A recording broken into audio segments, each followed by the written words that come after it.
Good morning. তো এখন যাচ্ছি পুজো দিতে। আজ সকাল সকাল গুড মর্নিং বললাম। এখন নয়াটিতে যাব, নয়াটিতে বড় মার কাছে পুজো দেবো। চান টান করে রেডি হলাম।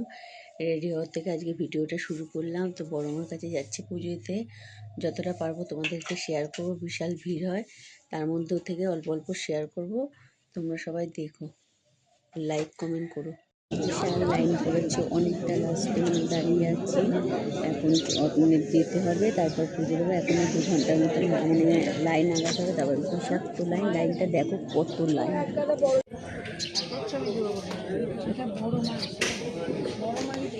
চালা নিয়ে যাচ্ছি, এখন লাইনে আগিয়ে যাচ্ছি।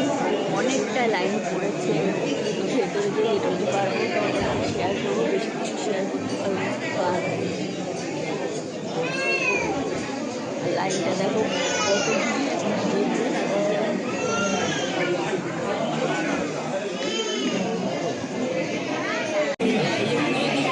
সবাই মায়ের ছবিটা দেখো। আজকে এসেছে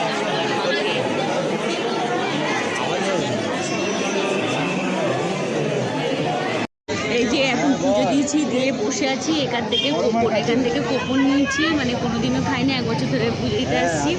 তো পুজো দিয়েছি, তারপর কোপন দিচ্ছিলো বলে আজকে সুযোগটা পেয়েছি বলে কোপন নিয়েছি। তো মার ভোগ এখান থেকে খাবো, তোমাদের শেয়ার করবো। এখানে বসে আছি, আধা ঘন্টা বাদে হয়তো দেবে। তো এখানে যে পুলিশ থাকে তাদের জিজ্ঞাসা করলাম যে এখানে ভোগটা কখন দেবে, বলছে আধা ঘন্টা বাদে দেবে। তো কোপন নিয়েছি, বসে আছি, পুজো দিয়ে খেয়ে তারপর বাড়িতে যাবো।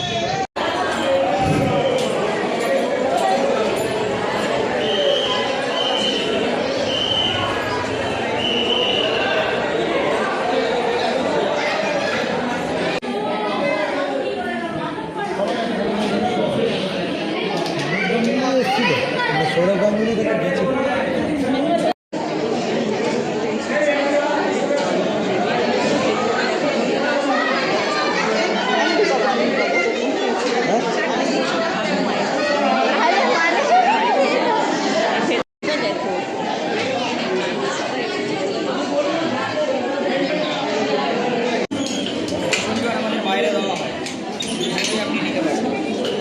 মঙ্গল শনিবার আমাদের বাইরে দেওয়া হয়।